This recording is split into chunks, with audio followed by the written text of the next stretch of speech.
Alright, Trekkies and Trekkers, time for the second episode of Read the Day, which is Rejoined.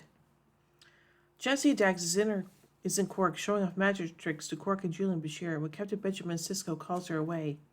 He informs her that the Troll Science team is coming aboard to create an artificial wormhole and that the leader of the team is one Lenara Khan. He then suggests that Dax has 3 months of leave accumulated and that she should take advantage of it. But Dax says she can handle it and that she's never allowed the past lives of the Dax symbiote to interfere with her job. Dax worked for Keanu Reeves' greets the science team comprised of Dr. Honor Pren, Dr. Lenora Khan, and her brother, Dr. Bajal Oatner. Dax and Khan formally agreed, and both agreed it's been a long time. Dax reveals to Curious Major Kira that Khan used to be Dax's wife after Worf leads them away. Ooh. In Quarks, Kira and Bashir explained to a confused Quark that Dax's previous host, Torias, was married to Khan's previous host, Nalani. However, Torias was killed in a shuttle accident and Nalani became a widow. When Nalani died, the Khan symbiote was passed on to Lenara. Kira can understand why Dex and Khan cannot simply pick up where they left off, but Bashir explains that it's strictly against the rules of Trill society to acknowledge it in any way. Rekindling a relationship with a love from a past life is called a reassociation. In the Trill feel it is unnatural, as the point of joining is to allow the symbiote to accumulate experiences from many lifetimes. When moving from host to host, the symbiote must learn to let go of the past and move on from family and loved ones. Kira believes there must have been some Trill who have reassociated, and there have. They were exiled from Trill society and their symbiotes died with them. There is something more important for joining Trill than to protect the life of the symbiote, and therefore Bashir believes Dax will not and cannot act on any feelings she has. At the welcome reception for the Trill scientists, Dax and Khan have an awkward encounter at the buffet table, which does not help by the inquisitive looks cast by everyone else in the room. Dax humorously suggests getting in a skirming match to entertain the audience. Khan jokes that perhaps they could throw themselves at each other, profess their love and disregard for Trill society. Khan adds that they are both mature adults who are capable of handling the situation, and Dax agrees. However, when Khan goes to the other side of the room, they exchange glances. On the USS Defiant, the science team is going over the plan and engineering to join a subspace tensor matrix with a magneton pulse to create an opening in the space-time continuum. Left alone on the bridge, Khan and Dax discover a few problems, and Dax tells Khan not to panic. Torias used to tell Nalani that she was making fuss over nothing and panicking. Dax admitted that Torias was insensitive, but Nalani overreacted as well. Khan replaced defensively and accidentally in the first person, but what she meant to say was Torias being a pilot made Nalani nervous. Both hosts feel that they have never had so much trouble separating their feelings from that of a past host. Dax said that Torias was at fault for testing an unsafe shuttle, and that the part of her that is Torias is very sorry. An impulse, Dax invites Khan to dinner with her and Bashir. Only it turns out that Dax nominated Bashir as a chaperone without asking first. Khan agrees to meet that night at Quark's. It turns out Bashir had plans that night, but Dax insists he canceled them and he relents. The unfortunate Bashir is at a table yawning, completely left out while Khan and Dax reminisce the night away. Bashir gets called over by Ensign Tyler's broken leg and leaves for the infirmary a little too eagerly. Khan thinks that Bashir is a good friend, letting them trading stories and not complaining. Khan gives Dax a pair of Klingon earrings, and Dax reaches out to hold Khan's hand, only to be observed in a stairwell by Dr. Pren.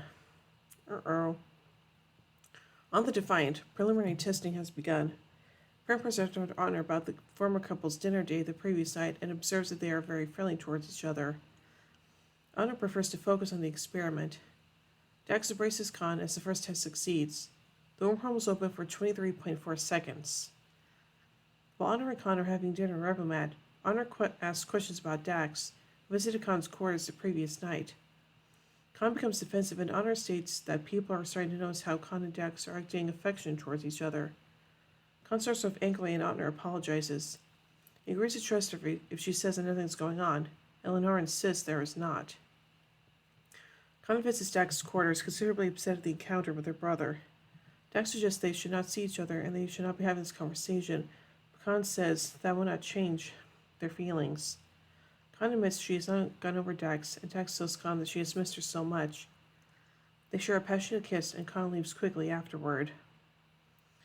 Dax sees Benjamin Sisko, Dax seeks Benjamin Sisko's advice regarding what to do. Sisko thinks Dax should not pursue the relationship as crush on Dax and said that the price for violating the reassociation taboo is too high. Sisko wants Dax to think about what will happen if they reassociate. When Jadzia dies, Dax dies. Sisko assures her that if he were in her position, he wanted to be certain that he could pay the price before doing anything. Sisko, however, agrees to back Dax all the way if she is sure that this is what she wants. Dax says that in her 7 lifetimes, she's never had a friend quite like Sisko. They embrace each other warmly. On the Defiant, the team reopens the artificial wormhole in preparation for their attempt to send something through it. The wormhole appears to be stable and a probe is launched, but the wormhole collapses as soon as the probe enters it. Sending a shock which causes major damage to the Defiant, with the hull breach on Deck 5 and plasma leaks in the engine room where Dr. Khan is located. The bridge cannot contact the engine room. Dax goes to investigate, telling Worf to send damage control team to engineering. Getting there with damage control team, Dax finds an injured Michael Eddington and a full-blown plasma fire in the middle of engineering that's threatening to cause a warp core breach. The compartment needs to be vented to put the fire out, but Khan is laying out of reach and unconscious. With Eddington's help, Dax walks on a level 8 force field over the leaked plasma and gets to Khan just in time. Dax will crawl into an emergency compartment and engineering is vented, saving the ship. Khan tells Dax that she did not want to lose her again, and Dax agrees. Dax visits the recovering Khan in her quarters, and Honor thanks Dax for rescuing his sister. Elisa gives them their privacy. Dax takes a bottle of Elysium perfume and says that the accident may have been caused by the Tetron field's reaction to the probe's shielding, producing a massive graviton wave. Khan feels guilty about the damage done to the Defiant, but Dax says it is a huge achievement. Dax then suggests Khan do further research with her Deep Space Nine instead of return to Trill, and that she is prepared to pay the price. Dax says it doesn't matter what everyone else thinks, what they feel is most important. Khan, however, feels that she cannot give everything she worked for and ignore the rules, despite feeling that a part of her is missing without Dax. Khan wants to think it over on Trill for a little longer, but Dax says that if Khan leaves on the transporter tomorrow, they both know she'll probably never return.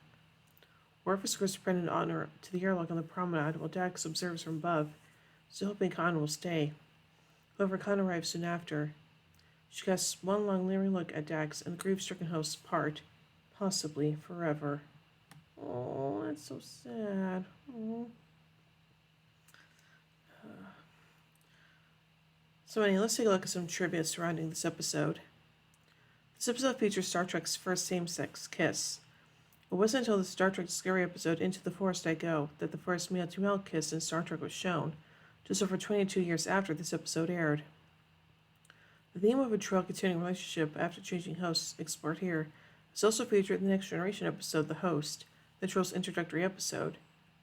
The situation here differs in that both parties are joint Trills, changing the dynamic drastically.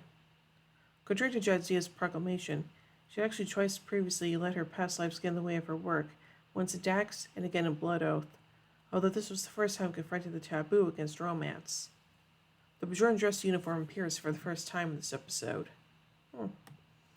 So overall, I think this episode is very, it is very upsetting for Dax and Khan and stuff like that. So, yeah, it's just kind of sad that, they just can't really do anything about their feelings and stuff. So, yeah. So overall, I give Rejoined 4 warp cores out of 5. But anyway, tune in as we take a look at the final episode of the day, Starship Down. So, until then, live long and prosper, everybody.